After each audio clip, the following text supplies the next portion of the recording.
Bienvenido a la segunda y última parte del iceberg de Chivas. Si este video tiene suficientes reacciones, nos iremos con el siguiente de los grandes o tal vez uno de los regios. Suscríbete y activa la campanita. Advertencia, iremos de manera aleatoria por todos los niveles. Habrá temas que tocaremos de manera superficial que ya son algo conocidos y que además ya forman parte del iceberg definitivo.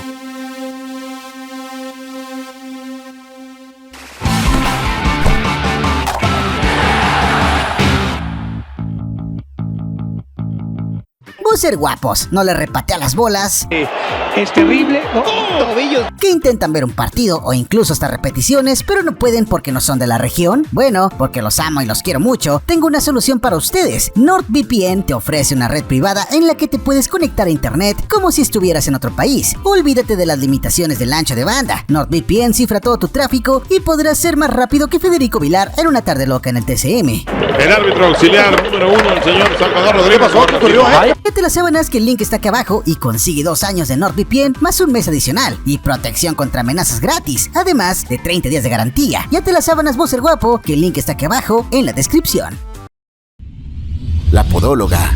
Si de personajes en la historia del fútbol mexicano hablamos, Ricardo Lavolpe es uno de los protagonistas, descubridor de talentos de jóvenes de fuerzas básicas con habilidades especiales en las cuales ha confiado y el tiempo le ha dado la razón. Pues yo creo que Lavolpe es un personaje del fútbol como muchos, por supuesto que para mí no es simpático, pero eso no quiere decir que no reconozca las cosas que ha hecho por el fútbol mexicano.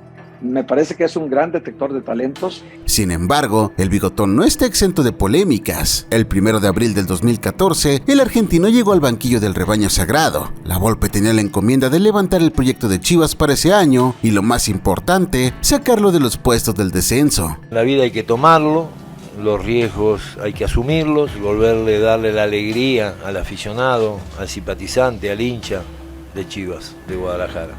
La gestión del ex entrenador del Tri fue muy corta, y es que ni siquiera cumplió el mes en el banquillo. Sorprendentemente, el 30 de abril de ese mismo año, en una rueda de prensa donde el mismo propietario del club, Jorge Vergara, anunció su salida por conducta inapropiada. A partir del día de hoy, Ricardo Lavolpe está separado de la institución de Chivas por conducta inapropiada con una staff femenina que obviamente no puedo dar el nombre del staff. En este momento está todo el proceso para la investigación y la denuncia, y desgraciadamente para el club y para la persona fue algo muy fuerte, muy desagradable. Yo recibí la llamada el día de ayer, hicimos la investigación que teníamos que hacer para tomar esta decisión. Ana Belén Coronado, podóloga de profesión, trabajó en Chivas en 2014. Atendía a los pies de los jugadores del primer equipo y fuerzas básicas. Denunció a Lavolpe el 18 de abril ante Chivas. Asegura que intentó tocarla y la acosó sexualmente. Increíblemente, esta disputa legal hasta el día de hoy se ha abierto y cerrado tantas veces que sigue vigente. Si quieres conocer más a detalle este tema, te dejo en la tarjeta el video y aquí abajo el tiempo en el que viene en el iceberg definitivo. Cómic Chivas Fighter. Una vez más nos remontamos a los finales de la década de los 2000 y principios del 2010, cuando Chivas quería revolucionar su marca, y no solo con su logo y su nuevo estadio, sino haciendo incluso a su propio superhéroe. Muy pronto, el mal encontrará un enemigo al cual no querrá enfrentarse. Chiva Fighter. Y es que Chiva Fighter no era solo un nuevo personaje, sino que se convertiría en la nueva mascota del Guadalajara, cambiando por completo la clásica Chiva Loca.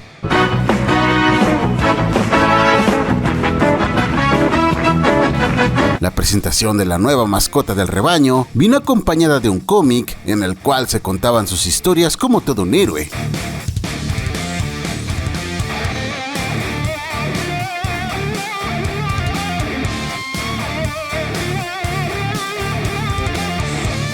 Lamentablemente para las causas del rebaño, el proyecto fue todo un fracaso, y a los pocos meses de su primera emisión como cómic, tuvo que ser descontinuada, ya que a nadie le gustó la historia.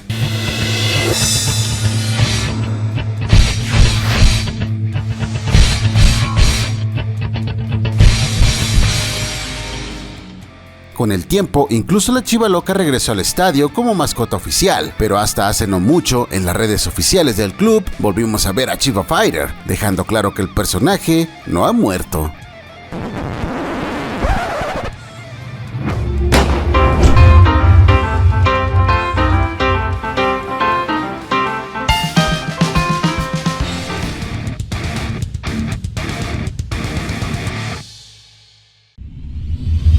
El festejo de Marco Fabián el Venado. El compromiso de clubes grandes en el mundo es tratar de dar un mensaje positivo a la sociedad. Por eso los clubes obligan de manera directa a los jugadores de una institución como Chivas a comportarse a la altura, ya que un gran sector de sus aficionados son niños, quienes literalmente los idolatran por su amor al fútbol. ¿Cómo estás? ¿Cómo estás, Bien. ¿Todo bien? No esperaba esto, la verdad. ¿No esperabas esto? Es por eso que lo que hicieron el Venado Medina y Marco Fabián en el 2011 fue totalmente reprobado por propios y extraños.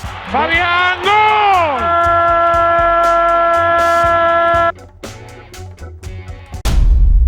Las críticas cayeron como cascadas por tan deplorable festejo.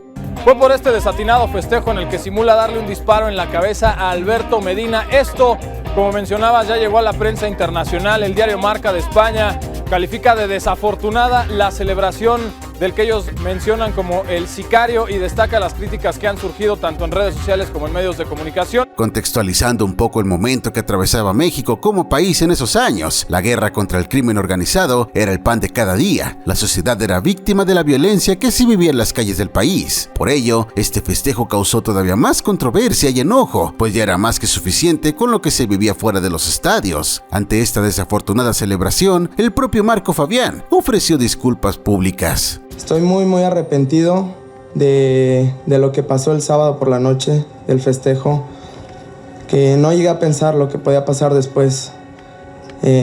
Lo tomé como un juego. A final de cuentas, esto quedó solo como una mala experiencia para el jugador y el club, pues más allá de sanciones económicas, el jugador siguió su carrera en Chivas e incluso llegó a aportar a la 10 del equipo. Fue a Europa y actualmente juega en el Mazatlán. Hasta soñar con seguir vivo en el certamen, mi Marquito.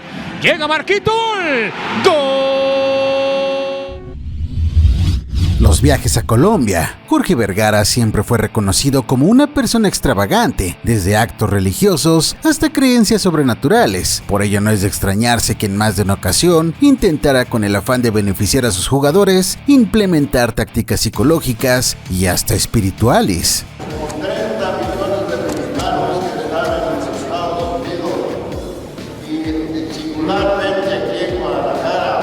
Uno de los momentos más recordados es cuando en el 2011 se empezó a filtrar a la prensa que un puñado de futbolistas del rebaño estaban saliendo del país para ser tratados de distintos puntos que le impedían tener un mejor rendimiento. Con el paso de los días, se confirmó que efectivamente fueron 5 jugadores del primer equipo que estaban viajando a Colombia para ser tratados en la Clínica de Desarrollo Mental y Terapia Gestalt del psicólogo Claudio Naranjo. Omar Arellano, Ricardo Michel Vázquez, Marco Fabián, Eric El Cubo Torres y Luis Michel fueron los futbolistas que viajaron a Sudamérica para tratar su baja de juego y problemas personales que los estaban distrayendo durante los partidos en Chivas. Anímicamente el muchacho como que ya no quería nada y el señor Vergara fue el primer experimento que hicieron y lo mandaron a Colombia.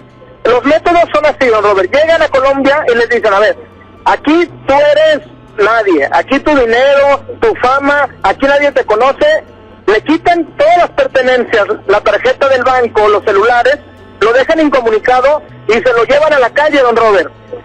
Unos piden limosna, otros los ponen a limpiar vidrios, pero sí, los llevan a vivir una realidad para que sepan lo que han tenido a lo largo de su vida como futbolistas y que no se les olvide y se ubiquen, don Robert. Más allá de debatir si los métodos usados eran o no los más recomendables, la realidad es que la intención de tenerlos internados en dicha clínica era concientizarlos y hacerlos valorar lo que tenían en ese momento.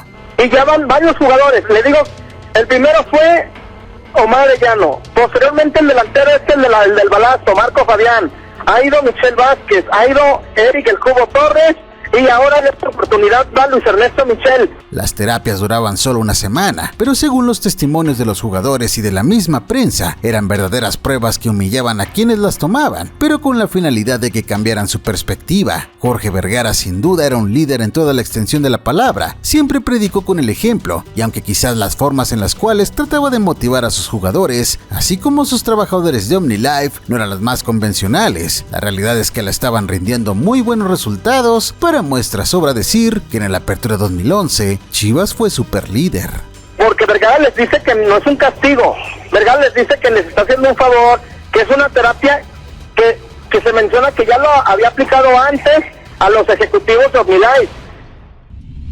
Cambio de escudo. Desde la compra de Chivas por Jorge Vergara en el año 2002, el creador de OmniLife tenía en mente muchos planes para cambiar y revolucionar por completo al equipo, desde la creación de un nuevo estadio hasta el rediseño del logo de la institución. Si ya de por sí para un gran sector de la afición era polémico dejar el Estadio Jalisco, que de hecho ni siquiera iba a estar en Ciudad de Guadalajara, sino en Zapopan, el cambiar la imagen distintiva del equipo era algo que la afición reprobó desde que se lanzó al mercado en 2009.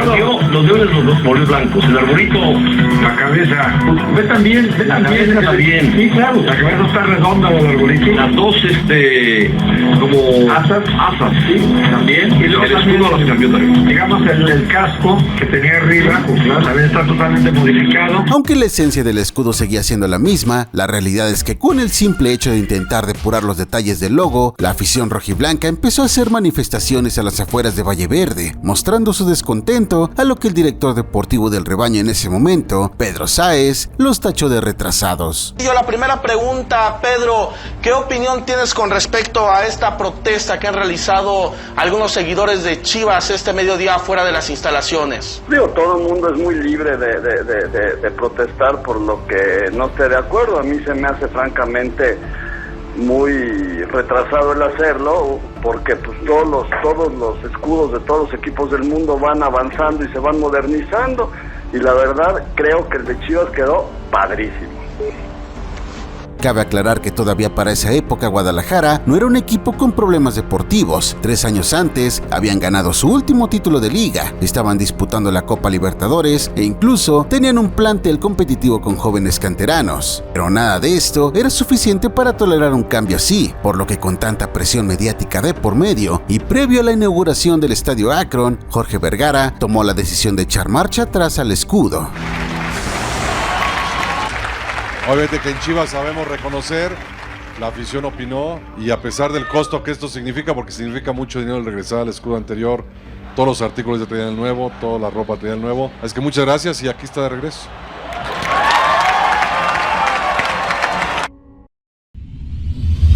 La horca de la Chofis. Sin indisciplinas en Chivas hablamos, el que encabezaba la lista era Javier Eduardo López. El mal llamado Messi mexicano destacó en su paso en Chivas mucho más por sus apodos y por sus faltas al reglamento que por su calidad futbolística, la cual parecía llegar solo con chispazos. El cobro de parte de la Chofis.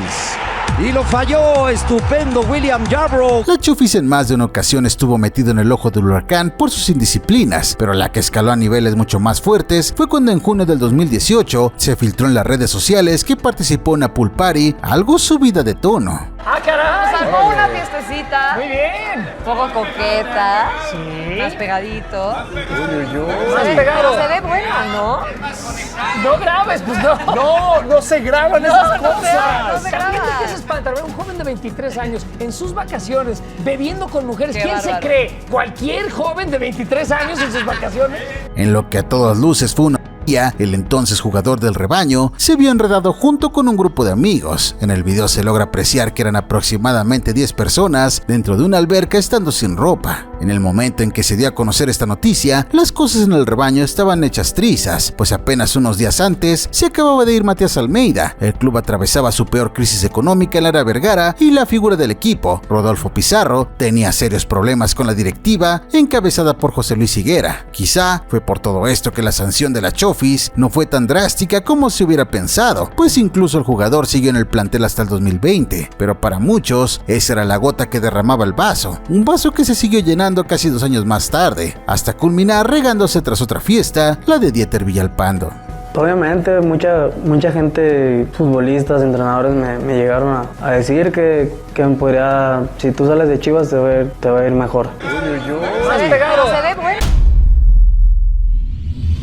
Chivas, tumba de delanteros históricos. En el caso del rebaño, existe una especie de maldición para ciertos jugadores y especialmente delanteros, pues casos hay varios donde atacantes de gran renombre llegaron a las filas del club tapatío y su carrera prácticamente se terminó en el instante que firmaron su contrato. Es un gusto enorme para mí el estar hoy aquí, ante este gran reto. Hoy les cuento que Chivas fue el primer equipo que me dio la oportunidad de poder demostrarme a mí mismo que podía llegar a Primera División. Muchos no lo recordarán.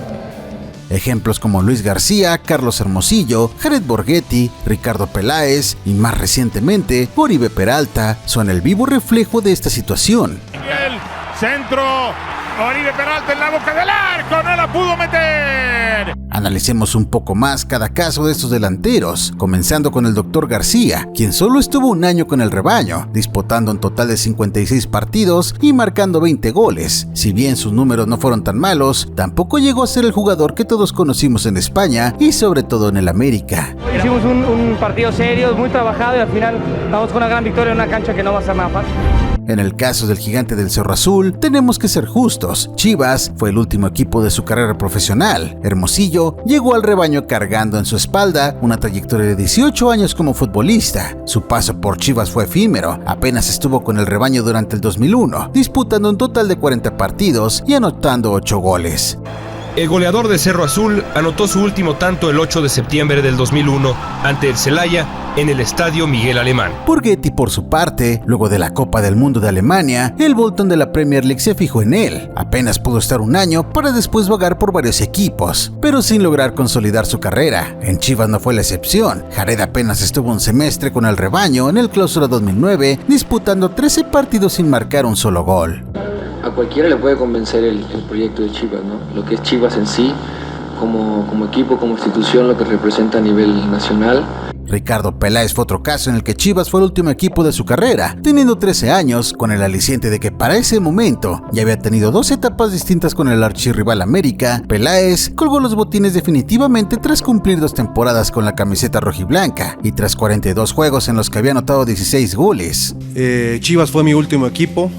Tuve la oportunidad de culminar mi carrera en un equipo grande. El más reciente de esta breve lista es sin duda Oribe Peralta, quien a su llegada al rebaño todavía tenía el deseo y la ilusión de prolongar su carrera profesional y de paso darle alegría a los chivermanos, situación que no fue así. En total el Cepillo disputó 34 partidos en un periodo del 2019 al 2021, anotando apenas 2 goles, consolidándose como uno de los peores fichajes en la historia del club, sobre todo porque era jugador de la plantilla que más cobraba y su llegada se dio directamente proveniente del máximo rival. Chivas, el balón retrasado, sale Nahuel, el balón entró, otra vez Nahuel lo tiene. Todos ellos llegaron en el mote de estrella y terminaron estrellados en Chivas.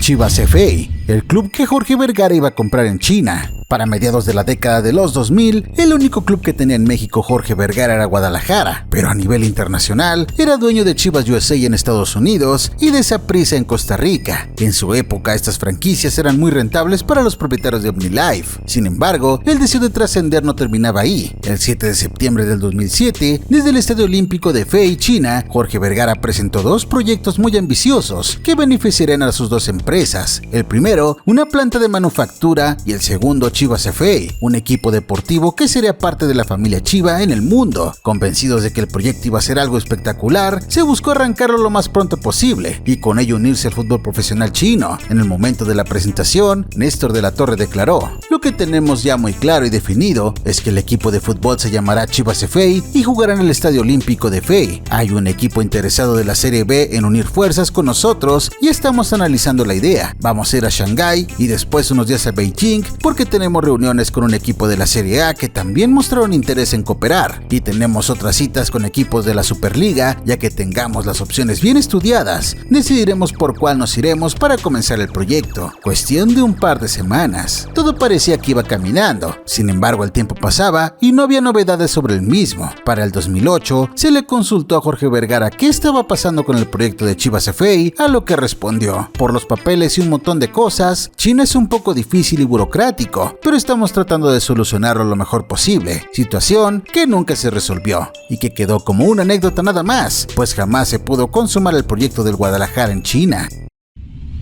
La no felicitación a Matías Almeida en su cumpleaños. El argentino puede estar sin ningún problema catalogado como uno de los ídolos del rebaño sagrado, pese a ser de otro país y que nunca jugó para el equipo, y su única labor fue la de director técnico del 2015 a 2018. Los chivarmanos tienen en una alta estima al pelado.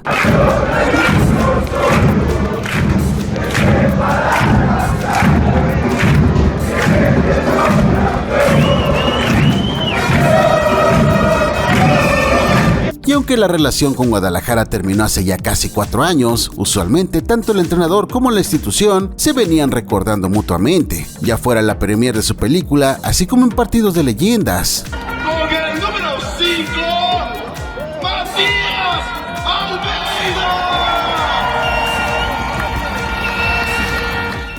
Por todo esto, llamó mucho la atención que en el más reciente cumpleaños del Pastor, Chivas no lo felicitó, o al menos no lo hizo públicamente desde algunas de sus redes. Esto no fue del agrado de algunos aficionados, pues fue considerado una falta de respeto, y más aún cuando el equipo no marchaba bien, tras haber sido eliminado del repechaje por Puebla, y haber tenido que ver a su rival local como campeón por primera vez en 70 años. No lo voy a negar, no tengo por qué negarlo. Sí, coraje porque pues no puede un equipo estar mejor que Chivas, no puede. Esto sucedió en diciembre pasado. No hizo más que alimentar la verdad a voces de que la relación de Mauri Almeida está más que rota, pues ni aunque el técnico rescindió contrato con el San José y Chivas se encontraba sin técnico, fue buscado para regresar, por lo que si había algún dejo de esperanza por verlo en el rebaño, ahora con esto, mientras a Mauri siga al frente, será básicamente imposible. Y bueno, sobre la felicitación, ya veremos si en diciembre próximo las cuentas del rebaño se acuerdan del último entrenador que los llevó a la gloria.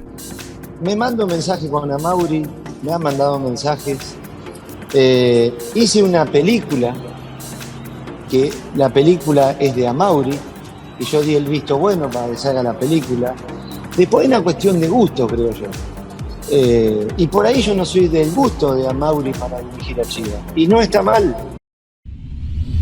Secuela de Chivas la película. En el año 2018 Guadalajara sorprendió al mundo del entretenimiento, y es que luego de conquistar el que es hasta hoy su último título de liga en el 2017, a Mauri Vergara, con sus amplios conocimientos como cineasta, se le ocurrió la idea de grabar una película de lo que estaba viviendo el rebaño de la mano de Almeida. No nos puede volver a pasar. Una desatención nos deja fuera del torneo. Chivas es un grande. Y hace muchos años que no gana un torneo.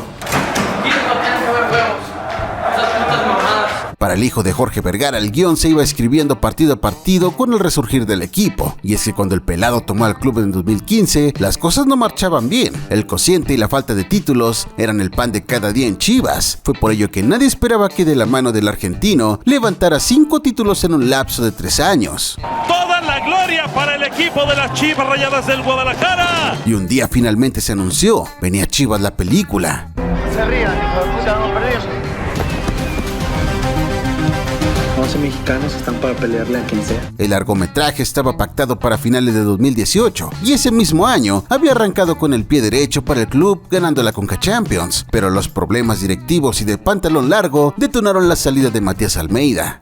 Me da mucha felicidad verme despedido de la manera que me pude despedir de los jugadores, pero a la vez una tristeza muy grande de tener que dejar el club. Con esto la afición de Guadalajara se encontraba muy molesta con su equipo, y pese a todas las críticas y el mal momento institucional, el 23 de noviembre del 2018 se estrenó la película.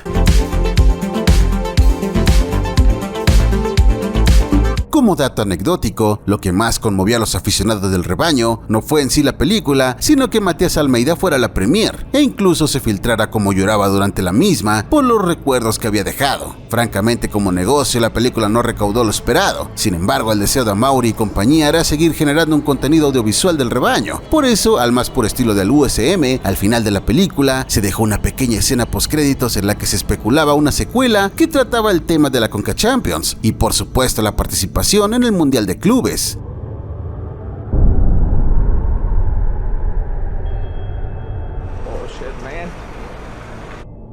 La realidad es que las cámaras nunca se fueron de Valle Verde ni de los vestidores del equipo. Desde entonces se seguía capturando un video cada momento que pasaba en el rebaño, por lo cual se especulaba que efectivamente veríamos la segunda parte, y no fue hasta el 2020 cuando se confirmó que esta vez ya no sería un largometraje, sino una serie que tendría la misma esencia de la película, de mostrar el día a día del plantel y sus motivaciones, siendo esta serie estrenada en el 2021.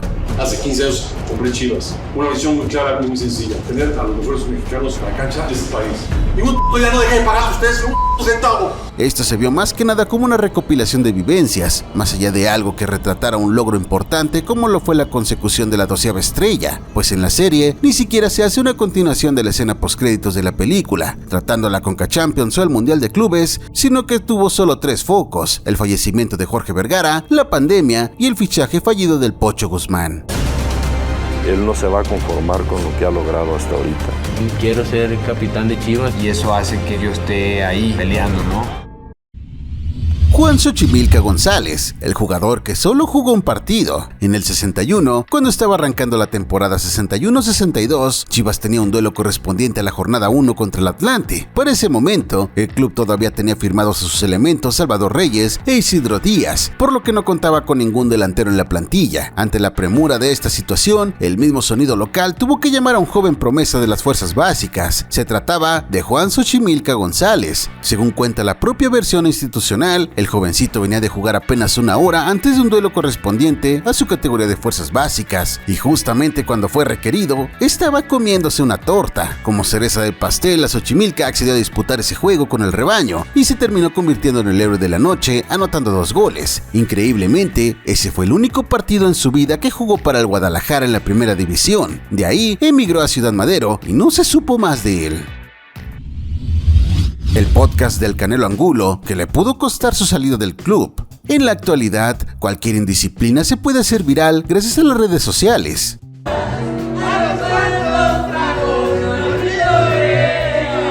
Una cosa es que alguien más te grabe o te tome una fotografía sin tu consentimiento, otra que por el calor de la fiesta y hasta las copas te exhiba solito. Pero algo muy distinto y francamente muy poco usual es que un futbolista decida convertirse en un creador de contenido, el cual ocupe la tecnología a su favor, realizando entrevistas y hasta comentarios sobre algunos temas particulares que no necesariamente tienen que ver con lo deportivo. Antes si vas a estar así mamón, mejor pues ya güey, ahí muere güey, si éramos compas pues ahí muere, no hay pedo.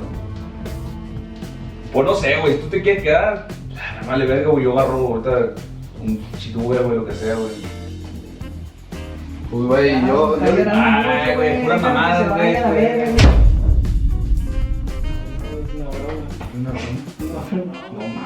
En ese sentido, Jesús Angulo ha sorprendido a propios y extraños con su canal de YouTube.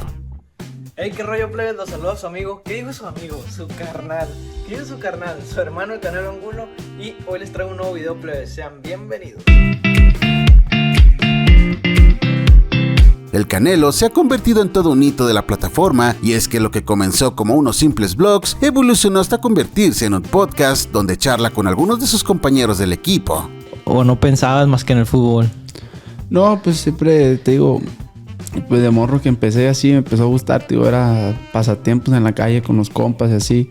Sin embargo, a la actual directiva de Chivas, encabezada por Amaury Peláez, no le está gustando el proyecto de Angulo, y es que en cada entrevista están conscientes de que hay medios al pendiente de lo que se está preguntando y lo que se está respondiendo, porque en cualquier momento pueden sacar de contexto la información a su propia conveniencia, y si somos honestos en la actualidad de la institución, lo que más se ha pedido es discreción y perfil bajo. Bueno, después de eso, Amaury tomó la decisión de que todos perfil bajo.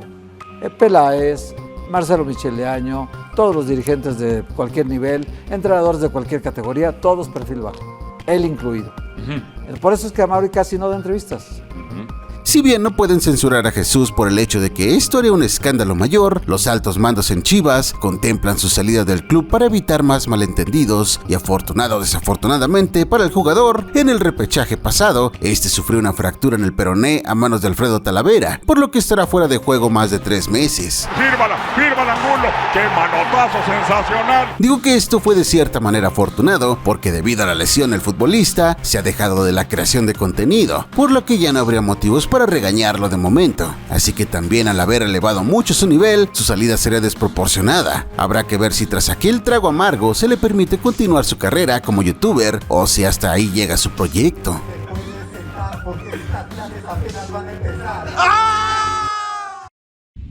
Misterio en la cuenta de Twitter de Chivas. El 4 de diciembre del año 2019, la cuenta de Twitter de Chivas subió una imagen con una aparente dinámica donde la gente tenía que participar dando like a la publicación si lo habías visto. El detalle es que nadie vio absolutamente nada inusual en la fotografía. La imagen databa de una cancha de fútbol. Solo eso. La afición empezó a especular que se trataba de la presentación de algún fichaje importante como Rodolfo Pizarro. Sin embargo, hasta el día de hoy, nunca se supo exactamente qué era lo que había oculto, pues la cuenta de Guadalajara no se tomó la molestia de aclarar cuál era el mensaje oculto.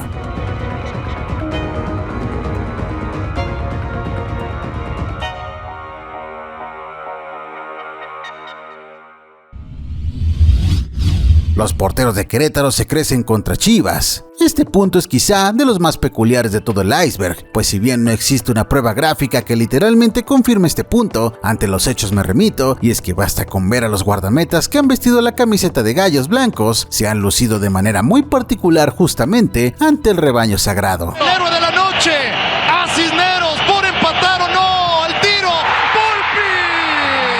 Sin duda, es un caso muy curioso como los cancerberos de Querétaro suelen tener tardes espectaculares cuando se miden al chiverío. Torres prepara, atención, el disparo, Washington, de tamalerazo, otra vez sacando a donde caiga, otra vez viene el disparo, Washington, palo. No es un secreto que la mayor motivación para un club pequeño se da cuando te mides a uno de los grandes. Este caso curioso sucede en el Arco de los Gallos, justamente cuando enfrentan al Guadalajara. Aquí bien, Alcalá tirándose a contramano para matar un potente disparo que había sacado Uriel, y qué bien Alcalá. Luis Michel, Pato Araujo y Angélica Fuentes. Uno de los momentos que más cimbró al Guadalajara en toda su historia fue el famoso divorcio entre el dueño del equipo, Jorge Vergara, y Angélica Fuentes. Hasta nuestros días, incluso ya habiendo fallecido Jorge, el pleito en tribunales se mantiene entre estas dos figuras.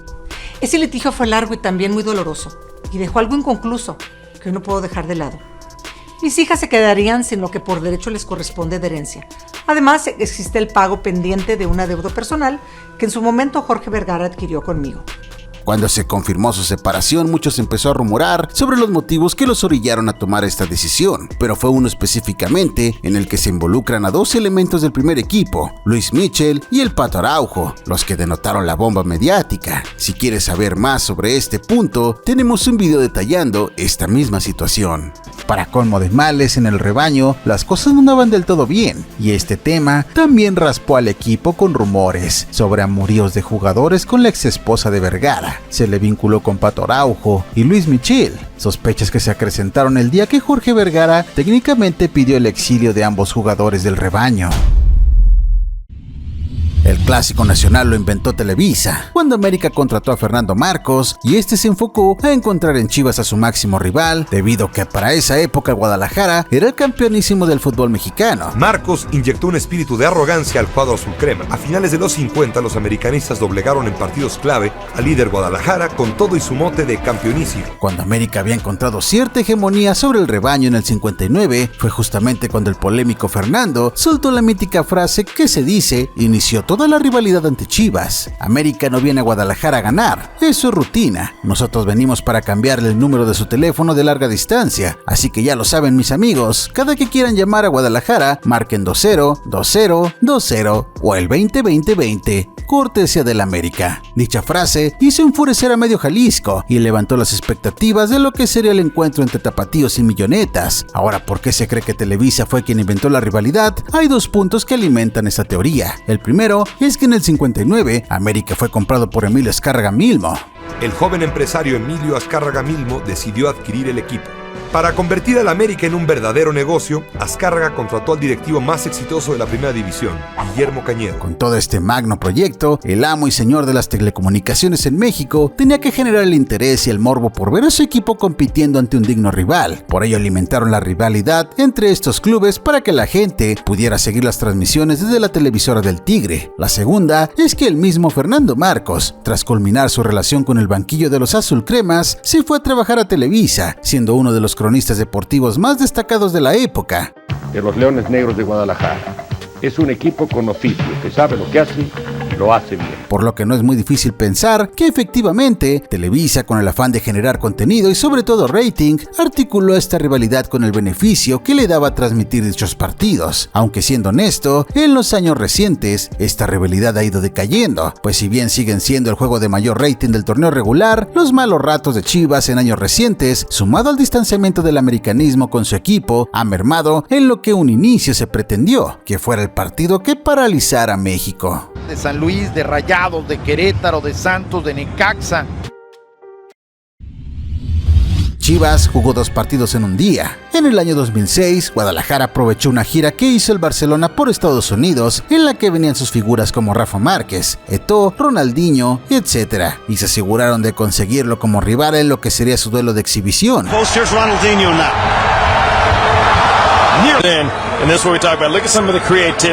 Sin embargo, no contaban con que la Liga MX modificaría su calendario y arrancarían un poco antes de lo previsto. Fue por ello que en el calendario de Chivas aparecían 2 partidos a disputarse ese mismo día, uno ante Toluca y el otro ante el club culé.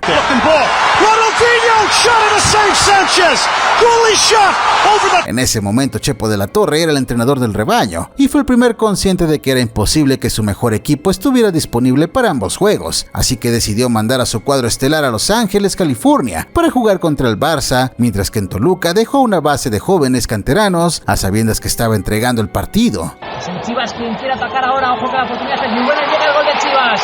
No es fuera de juego. Al final el rebaño perdió 1-0 ante los Diablos, mientras que contra los Blaugranas rescataron un empate. Como dato curioso, quien sí pudo estar en ambos partidos fue el Chepo, pues al terminar el juego en la Bombonera, viajó a la Unión Americana llegando a 15 minutos de haber arrancado el juego. Ya está. Final del partido con este empate a 1. Ya está, como siempre, pidiendo las camisetas.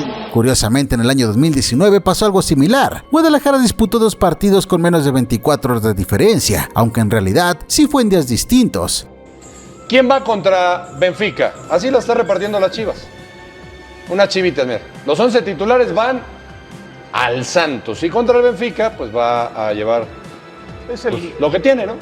A Santos va exactamente el mismo cuadro que jugó contra la Fiorentina, ¿no? En esta última ocasión, los rivales del rebaño fueron Santos Laguna en Liga y Benfica en la International Champions Cup, un torneo amistoso de pretemporada de partido que perdieron 3-0.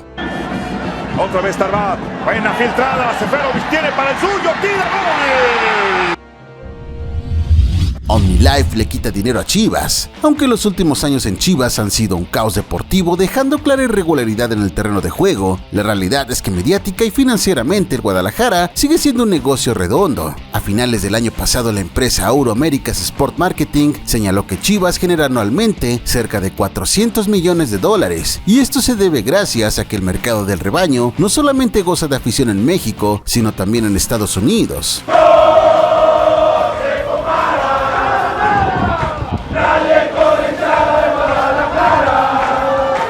Con tremendas ganancias económicas, es más que comprensible que Amaury Vergara se esté negando constantemente a vender el equipo, aunque un sector de la afición y la prensa lo demande.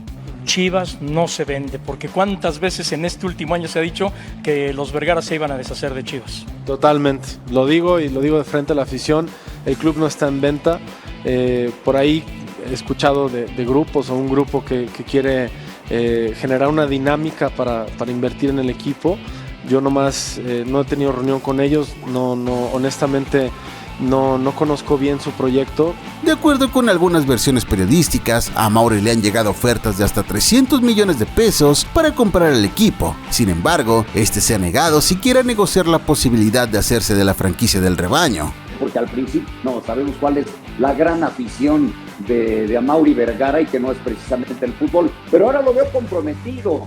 Y es que también se ha llegado a rumorar que Chivas es el soporte financiero de OmniLife. Dicho en otras palabras, el Guadalajara mantiene la empresa que fundó Jorge Vergara. De hecho, el mismo Amaury ha negado tajantemente, declarando que OmniLife y Chivas son empresas independientes. Amaury Vergara declaró hace no mucho para la revista Forbes que en el último reporte de ganancias que había recibido por parte de OmniLife, estas ascendían a un total de $700 millones, aclarando que incluso se generaba mucho más dinero en la empresa de productos para la salud que en el Club Deportivo Guadalajara. Crisis, pandemia, los valores del producto nos han sacado adelante sí o sí, una y otra vez en la pelota.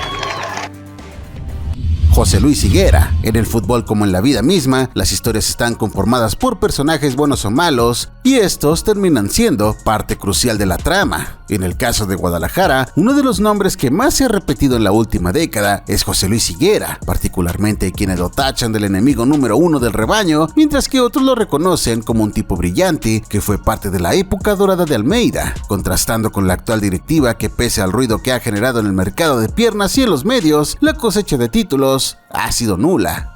En Guadalajara, en Chivas, se habló de problemas de cociente y de descenso hasta el fin de semana pasado. En esta institución, a partir de ahora, se va a hablar de campeonatos. Higuera es uno de los personajes del fútbol mexicano de los que más videos le hemos dedicado en este canal. Es por eso que te dejaré las ligas de la descripción para que descubras cuáles fueron sus 6 peores errores en Chivas. Uno de los antagonistas más grandes que ha tenido el rebaño en los últimos años. Curiosamente, no es el América, sino un personaje que desde adentro se ganó el odio de propios extraños. ¿Cómo revivió la franquicia en Morelia? El exdirector general de Chivas adquirió la franquicia que le pertenecía a la familia San Román para participar en la Liga de Expansión. Aquí el tema es que el empresario y analista de ESPN se avivó pero sabroso, según el francotirador de Record. Higuera negoció el equipo antes que los empresarios interesados. E incluso, la más reciente, porque a Amaury no le dio la mano.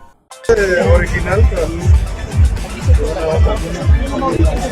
yo también necesito. No me saludes tú. No me saludes. Es más, no te me vuelvas a acercar nunca más. Rodolfo Pizarro era americanista. Uno de los últimos ídolos en el rebaño es sin duda Rodolfo Pizarro. Hasta no hace mucho la afición todavía añoraba con un posible regreso de que fuera una de las piezas primordiales para conquistar su último título en el 2017. Me siento muy contento, muy orgulloso de pertenecer a este equipo, a esta institución. Pizarro es canterano de los Tuzos y desde muy joven mostró su talento. Fue por ello que desde antes de salir de Pachuca ya tenía varios clubes siguiéndole los pasos, entre ellos el América. Ojo también porque Pachuca ha recibido bastantes ofertas por Rodolfo Pizarro, América, Chivas y Monterrey. Incluso antes de concretar su traspaso con Guadalajara, Rodolfo había declarado para un programa, Aquí entre nos con Nancy de la Peña, que de niño él tenía un equipo favorito. Cuando era niño, primero le iba al Cruz Azul. Pasaron los años y me incliné por el América. En esa misma entrevista, el tamaulipeco admitió que toda su familia le iba a Chivas y que por ello no le era indiferente al rebaño. Cuando Rodolfo empezó a despuntar en Guadalajara, no tardaron en llegar los elogios, incluso por parte del técnico de las Águilas, quien en ese momento era Miguel Herrera, que además, dicho sea de paso, ya había dirigido a Pizarro en la selección. ¿Te gustaría tener, a un Chiva en tu equipo en este momento? Que dijeras, este jugador me gustaría en América. Bueno, puede ser. Pizarro es un jugador muy interesante. Ante tal declaración se aprovechó la oportunidad para preguntarle a Rodolfo si le interesaría jugar en el AVE, dejando una respuesta un tanto incómoda. ¿A ti te hubiera gustado vestir la playera del América si hubieras tenido la posibilidad de? No, pues no sé. Es curioso cómo, a pesar de que ni él mismo pudo terminar de ocultar cierta empatía por el club de Cuapa, al final de su estadía con Chivas, hasta una mentada le dedicó al AME. ¡Y que chingue su puta bomba y negra madre en la América! Batalla campal en primer clásico tapatío. El clásico más antiguo de nuestro balompié es el tapatío. La rivalidad entre los clubes de Guadalajara ha sido tan añeja como la pasión que se desborda por ambos equipos. Para nadie es un secreto que cada que Chivas y Atlas se ven las caras, las aficiones encienden sus emociones al límite, a tal grado que es muy común que se den enfrentamientos entre los grupos de animación y los propios aficionados. Se acabó. No hay más. Las tribunas de hoy son el refugio casi perfecto de una horda de cobardes, de jóvenes, por llamarles de otra manera, que no son aficionados al juego, que van a buscar violencia, la generan y la encuentran.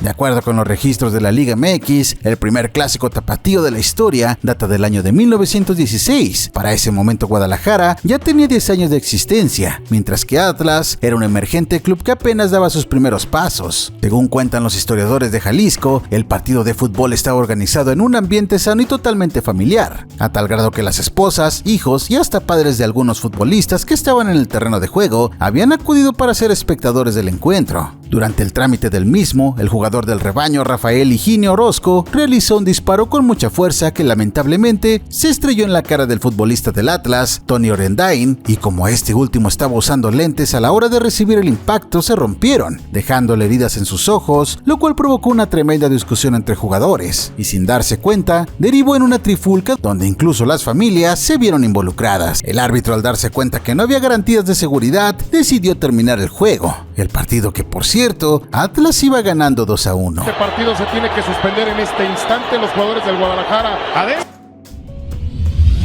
La cantera de Chivas solo funciona fuera de Chivas. Para un equipo como Guadalajara, el cual tiene una regla disfrazada de tradición en la cual se limitan a jugar solo mexicanos, todos pudieran pensar que la respuesta a la escasez de jugadores siempre va a estar en sus fuerzas básicas. Y nuestro compromiso es precisamente poder preparar a los jugadores para que se consoliden en primera división. Y es que históricamente la cantera de Chivas ha dejado buenos jugadores históricos, los cuales han impactado de manera directa al fútbol mexicano. Pero también hay una constante que se repite mucho, y es que los canteranos del Rebaño terminan dando mejores dividendos en otro club y no en el que debutaron. Algunos ejemplos de esto son José Juan Macías, que cuando estuvo en León demostró el mejor nivel de su carrera.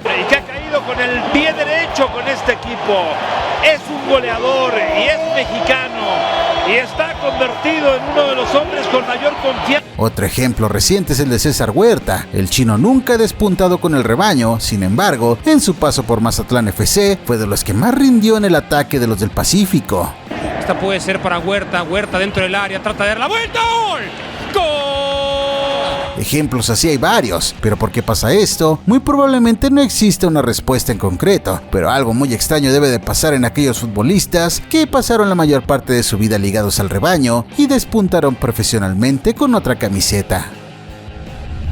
Fin de la racha de invicto de 19 años del Sao Paulo. Transcurría el año 2006 y Guadalajara estaba participando en la Copa Libertadores. Su rival era el Sao Paulo de Brasil. El encuentro estaba pactado para el 5 de abril de ese año en el Estadio Morumbi, recinto donde el cuadro local tenía un récord histórico de 19 años sin conocer la derrota. Con uniforme de Alternativa, se lo vamos a llevar a Jacobo, que seguramente lo estará esperando. La prueba era durísima, pues no solamente el Rebaño salía como aparente víctima al encuentro, sino que se medían un equipo que estaba a punto de cumplir 2 décadas sin perder en su cancha. Le puede pegar, lo traba bien el Mazastago. Para colmo de males, Chivas inició perdiendo el juego y todavía se quedó con 10 elementos con la expulsión de Omar Bravo. Me gusta para el empate, la pone al medio, está. Sin embargo, de la mano del Chepo de la Torre, Guadalajara terminó imponiéndose a Sao Paulo en Brasil. El jugador Barrera sacó el centro, está el segundo, lo tiene Martínez, gol. Suena extraño, pero sí, Chivas le quitó una racha invicta de 20 años, algo difícil pero no imposible para el plantel que se tenía. Hoy en día, ni siquiera la posibilidad de jugar oficialmente contra los sudamericanos. Se ve lejos la posibilidad de una hazaña parecida. Chivas le está ganando al campeón de América y del mundo y con un hombre menos sobre el terreno de juego. Plantel debilitado por la selección en 2005, 2006 y 2010. A mediados de la década del 2000, el Rebaño todavía era de los equipos que más surtía a la selección con sus futbolistas. Tan solo para Copa Confederaciones del año 2005, Chivas, junto con Cruz Azul, fueron los clubes que más elementos aportaron a la convocatoria de Ricardo Antonio Lavolpe con 5 cada uno. Para ese torneo Osvaldo Sánchez, Carlos Salcido, Omar Bravo, Ramón Morales y Alberto Medina eran los representantes de Guadalajara en el Tri. Tremendo campeonato para Salcido. 2 pasos a la izquierda, viene Salcido. ¡Oh! Un año más tarde, durante la Copa del Mundo Alemania 2006, nuevamente Chivas fue la base cediendo un total de 7 elementos. Incluso podríamos decir que fueron 8, ya que Claudio Suárez fue convocado siendo jugador de la franquicia de Chivas USA.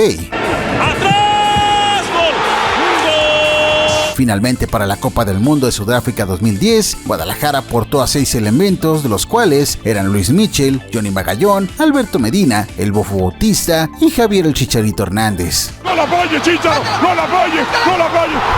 Si estamos hablando de que por convocatoria eran entre 5 y 8 futbolistas, era obvio que Chivas quedaba muy vulnerable para disputar sus compromisos locales e internacionales, y aunque a regañadientes cedía sus elementos, es claro que eso los terminaba perjudicando, porque literalmente se quedaban sin sus figuras. Se rumoró que Chivas había negado jugadores a la selección mexicana. Déjanos en claro este punto. No, Héctor, no hay absolutamente nada que ocultar.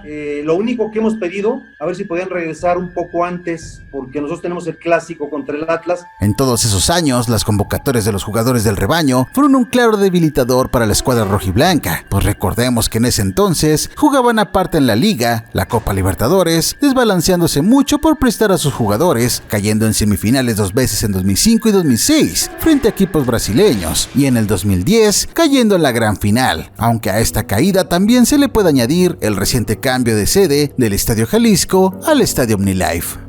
Acaba de salir campeón el Inter. Inter campeón. El sueño de mi vida, de mi familia y de mis amigos. Televisa casi compra Chivas en los 90. Era el año de 1993. La promotora Deportivo Guadalajara ya no tenía el capital para invertir en el equipo, y la venta de la franquicia se tenía que dar sí o sí para que la institución no desapareciera. En ese momento, el gigante de la comunicación en México, Televisa, tenía firmado ya un cheque para hacerse de los servicios del rebaño, adquiriendo al máximo rival de su propio Club América. Cuando la negociación estaba más que pactada, apareció la familia Martínez Garza junto con su compañía de lubricantes para invertir en el rebaño y con ello evitar la venta del equipo a la empresa archirrival. Aunque con el paso de los años, el propio Salvador Martínez reconoció que el fútbol no era un buen negocio para él, el capital económico que invirtió le valió a Chivas no terminar cobrando en la misma caja que los protagonistas de las novelas y para ser campeón en el 97. De toda Guadalajara para el Gusano. Ahí está Ramón, que será campeón por primera vez. ¿Se imaginan qué hubiera pasado si Chivas y América hubiera terminado en Televisa? El accidente de la temporada 81-82 y el dorsal 22. El 14 de febrero del 81, ese día, se quedó una huella imborrable en Guadalajara. Eran aproximadamente las 12:45 del día. Los jugadores de Chivas se dirigían vía terrestre a la ciudad de Puebla para disputar un partido. Lamentablemente, un tráiler de una compañía de cemento se impactó con el camión que transportaba a los futbolistas. Tras el lamentable incidente, 10 jugadores resultaron lesionados, siendo el que tuvo un peor desenlace José Martínez, que falleció de manera instantánea tras el choque, ya que el tráiler impactó la ventana del lugar donde venía sentado. Deja a su esposa María del Rayo Valencia, un pequeño de apenas 1 año de edad, y su esposa está por recibir el segundo. En su ficha deportiva, que se encuentra en los archivos del Guadalajara, con su puño, había escrito que lo que más anhelaba era llegar a ser campeón con el Guadalajara, y su ídolo era Salvador Reyes. Pepe Martínez para ese entonces ya había consolidado su carrera con Guadalajara. ¿Lista? Cabezazo de Peralta y gol del Guadalajara. Gol anotado por el equipo Guadalajara por conducto de José Martínez, número 9. Murió a los 31 años. Además era canterano del rebaño. Desde los 14 años de edad ya había demostrado su calidad y sus dotes futbolísticos. Su momento en el que su nombre se escucharía en toda América Latina fue cuando con un gol suyo Chivas venció al Argentinos Junior de Diego Armando Maradona. La gente fue a ese partido solo para ver a Maradona, porque ya era un fenómeno en Argentina, pero Pepe Martínez se convirtió en la figura. Incluso el volante tapatío llegó a estar en los reflectores de la directiva del Boca Juniors. Su muerte es uno de los momentos más trágicos en la historia de Chivas, y aunque no se le puede considerar una de las máximas leyendas de la institución, el club decidió hacerle un homenaje, retirando el dorsal número 22 de su plantilla en honor al gran Pepe Martínez. Realmente no esperaba eso, yo no esperaba eso. La directiva del Guadalajara ya hace trámites para rentar un avión especial para que el equipo con el cadáver de Pepe Martínez regresen a esta ciudad lo antes posible. Descanse en paz, Pepe Martínez. Este dorsal completa la tercia de números que cada mercado son dejados libres por el plantel tapatío, junto al 8 en honor a Chava Reyes y el 12 que le pertenece a la afición. abuso sexual de Dieter Villalpando. Durante el torneo Guardianes 2020, Dieter Villalpando fue protagonista de un problemón donde se manchó tanto el nombre del jugador como el de la institución. Y es que el hasta ese entonces futbolista del rebaño fue acusado formalmente por un tema de abuso sexual. El escándalo fue tal que inmediatamente Chivas corrió al jugador.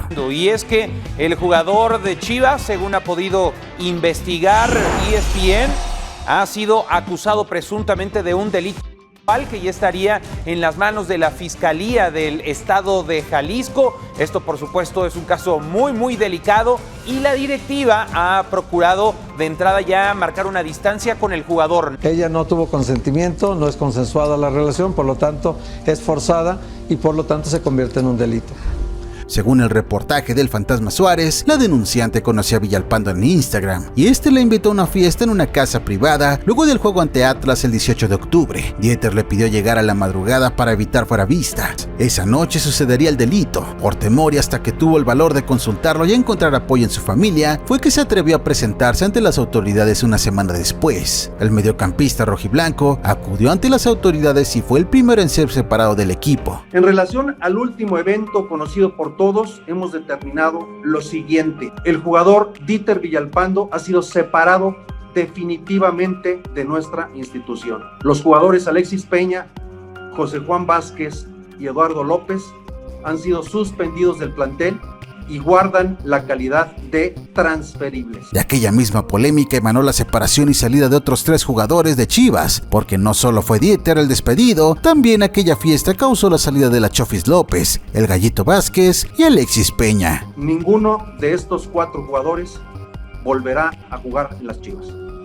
Actualmente no se ha tomado ninguna determinación legal contra Dieter por el supuesto abuso cometido, teniendo que comparecer en este mes de junio luego de que su audiencia fuera postergada en febrero por estar supuestamente contagiado de COVID-19. Pese a las acusaciones y haber salido por la puerta trasera del rebaño, Villalpando ha tenido oportunidades de seguir jugando, pues ya estuvo en Puebla durante el 2021 y actualmente es jugador de Necaxa. No sabemos qué va a suceder, pero lo que sí es que aquella medida parece sí funcionó, pues tras aquella polémica y despido de 4 futbolistas, no ha vuelto a haber algún escándalo extra cancha en el rebaño. Yo a eso vine, a jugar aquí con Chivas y hacerme presente. El rencor de Liborio Sánchez contra Chivas. Si de promesas en el arco hablamos, tenemos que incluir a Liborio Sánchez, quien para principios de la década pasada era uno de los diamantes en bruto más interesantes que teníamos en nuestra liga. Canterano del Guadalajara, Liborio se dio a conocer gracias a las circunstancias que vivía el rebaño para el 2010. Es un jugador muy complicado. ¡Tiró Liborio! ¿Con qué ganas viene Cruz Azul en el arranque del juego? Para esa época Chivas seguía siendo uno de los equipos que más jugadores abastecía a la selección mexicana, y en la antesala del Mundial Sudáfrica, el Tri tenía regularmente partidos de preparación, en los cuales incluía elementos del rebaño, entre ellos Luis Michel. Dadas las circunstancias, el 17 de abril de ese mismo año se dio el debut de Liborio en el arco de Chivas. El rival era el Atlas en una edición de Clásico Tapatío, y aunque en su primer juego las cosas no salieron del todo bien, no fue hasta su segundo partido cuando Liborio demostró un talento sobresaliente. Sigue Fausto Pinto, no hay falta, sigue Fausto Pinto, mete el disparo. ¡Liborio! Increíblemente, se hizo de la titularidad del Guadalajara esa misma temporada, llegando incluso a disputar los juegos de la Copa Libertadores, partidos en los cuales fue figura. Liborio, Gamarra, Liborio, Liborio, Liborio. En cuanto a la liga, las actuaciones del joven arquero llevaron al rebaño a la fiesta grande. Lamentablemente ahí las cosas ya no salieron bien y el equipo se fue eliminado en cuartos de final ante Morelia, con un marcador de 5-2 en el que le achacaron las fallas a Liborio. Porque con este parado que le está diseñando Tomás, centro de Díaz al área, Liborio, Liborio. Al término de esa campaña, Chivas se dio al cancerbero a los Tiburones Rojos, que estaban en el ascenso. Un semestre más tarde llegaría un Querétaro que haría historia, pues de la mano de José Cardoso, el club consiguió la primera liguilla de su historia y el escenario para Liborio era inmejorable, pues el cruce era con los rojiblancos, serie en la que de la mano de Sánchez, los Gallos Blancos eliminaron al rebaño que venía como líderes. Ahora el tiempo, centro, la Sin embargo, es aquí donde entra lo turbio, pues se dice que el enfado con Liborio fue tal porque se consideraba que Chivas podía ser campeón, pero por culpa de Liborio esto no se consiguió, trayéndolo la directiva de regreso, pero para tenerlo en la banca, siendo el encargado de esto nada más y nada menos que Michele Año. Tras ese tiempo básicamente inactivo, terminó saliendo nuevamente a Querétaro, pero ya con poca relevancia y comenzando un desfile de equipos que lo llevó a ser uno de los pocos mexicanos que juega en Centroamérica, siendo actualmente parte del Chinabajul Huehue de la Liga Guatemalteca. Muy contento, te repito, motivado porque el torneo pasado quedamos allá de ver en la última instancia, pero creo que este torneo va a ser el de nosotros, ¿no? Alexis Vega casi es asesinado en 2020. El jugador más importante que tiene actualmente Chivas en su plantel es Alexis Vega, atacante del rebaño que se ha convertido en una de las joyas no solo del rebaño sagrado, sino del fútbol mexicano. Promete el centro, ahí está Vega, grita México, Luis Fernando Tena. Para esta anécdota nos remitimos al mismísimo podcast del Canelo Angulo, pues como dijimos, en este suelen sacar algunas exclusivas que difícilmente se contarían en un medio tradicional. En fin, tras haber sido eliminados por León, Alexis se dispuso a visitar familia suya en el Estadio de México. Lo que este no esperaba es que su llegada a su antiguo barrio atraería tanto atención de gente buena como de gente mala. Y ya yo empiezo a manejar y llego a la casa de mi tía, güey. Entonces cuando nos vamos bajando de la camioneta, Pau y yo, un carro atrás se estaciona. Ya cuando se baja, lo veo y era el hermano de mi mamá, güey. Y entre la plática yo veía un güey de blanco que venía caminando así a lo lejos como unas 10 cuadras, güey. Llegó un momento en el que lo tuve aquí pegadito en la esquina, güey. O sea, literal así en la esquina como 1 metro. El ahora jugador mejor pagado del rebaño, con contrato recién renovado, en aquel no muy lejano 2020, terminó siendo asaltado a punto de pistola por un sujeto inexperto, siendo esto mucho más peligroso, pues llegó a poner el arma en el cuerpo de Alexis y para colmo de males, su mujer tomó una medida algo imprudente al salir corriendo, algo que pudo haber ocasionado que si el atacante tuviera más saña, hubiera accionado el arma. Y el vato va a pasar por al lado de mí y dije, me va a pedir una foto, güey. O sea, fue lo único que se me vino a la mente. Y en eso me jala y me pone la pistola aquí en el estómago, güey. Nunca me había pasado, nunca me habían robado así, güey. Y me dice, dame el reloj. Quedé así como espantado, güey. Y mi tío empieza a decir, no, tranquilo, dice, hay niños, tranquilo. Y ya me quito el reloj y se lo doy, güey. Entonces en eso le apunta a mi mujer. Y mi mujer le dice, dame el reloj tú también. Entonces mi mujer, ¿sabes qué es lo que hace, güey? Agarra y se mete corriendo para la casa, güey. O sea, le dije, güey, eso nadie lo hace, güey. Porque imagínate, pinche ratero, un balazo y ya, güey, ¿sabes? Sí, no mames. La decisión de su esposa pudo haberle costado al delantero una herida bastante grave e incluso algo peor, aunque para fortuna de Alexis, esto no fue así y el asaltante terminó yéndose únicamente con su reloj. Y el vato me va jalando para la calle y ya, pues ahí yo me enganché, güey, y le pegó un manotazo. Le dije, ya suéltame, le digo, ya te di todo, le digo, ¿qué quieres? Le digo, ya llévate lo que tienes. Y ya me le suelto y el vato me va apuntando así de frente, güey, con la pistola, güey. Y yo caminando hacia atrás y la mano así se le movía, güey. Así, güey, literal.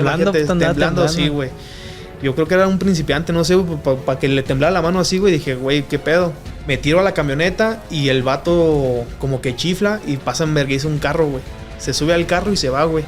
Es bastante impactante ponernos a pensar que si aquel atacante hubiera dado un paso en falso o reaccionado de manera distinta ante la huida de la esposa, esto hubiera tenido un desenlace bastante triste y una anécdota que pudo haber terminado en luto. Es que pues ya está más complicado ir, güey, porque pues más humilde que seas de querer ir, güey, pues ya no puedes porque pues pueden pasar estas cosas.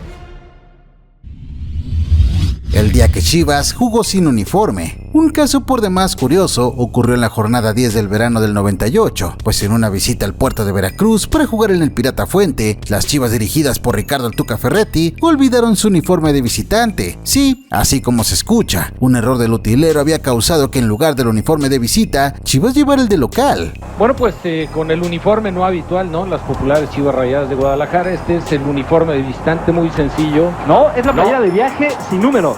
Ah, es la playera de viaje, es cierto, no trae números, seguramente debajo tienen que traer. Así no se podría jugar, ¿eh? No se puede. El árbitro de aquel entonces, Eduardo Bricio, no permitió que el rebaño usara el uniforme de local, dado que consideraba que se confundía con el rojo de Veracruz, por lo que como última medida el cuadro utilizó la camisa polo de viaje, evidentemente sin números, una situación que en la actualidad evitaría por completo que se jugara el juego. Sin embargo, en aquel entonces sí se disputó.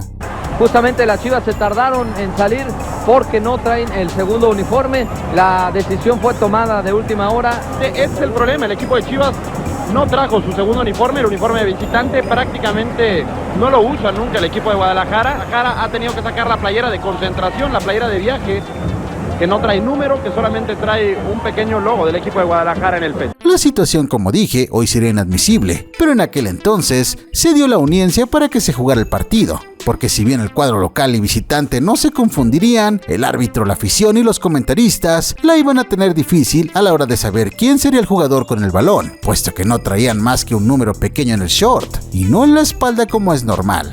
En relación a su última alineación, la que jugara ante Puebla. Una historia por demás curiosa que acabó en una multa económica para el club, con cerca de 20,000 pesos, aunque a final de cuentas sí se llevaron los 3 puntos del puerto, ya que el rebaño terminó ganando por 2 goles, primero al 35 con anotación de Tilón Chávez, Aquí está el Tilón, el disparo y el gol. Y el segundo, el Gustavo Nápoles al 68. Lo consigue, viene Ramón, el servicio al frente, ¡gol! Y con esto, vocerianos, llegamos al final de este iceberg de Chivas. Dime lo que opinas, déjalo aquí abajito, me importa muchísimo tu opinión. Regálame una manita arriba, sígueme en Twitter, Instagram, TikTok, dale like a la página de Facebook y únete a la secta voceriana 3.0. Si te gustaría un iceberg nuevo, déjame en los comentarios de qué tema te gustaría que lo abordáramos. Comparte este video y si no estás suscrito recuerda suscríbete, créeme, no te vas a arrepentir.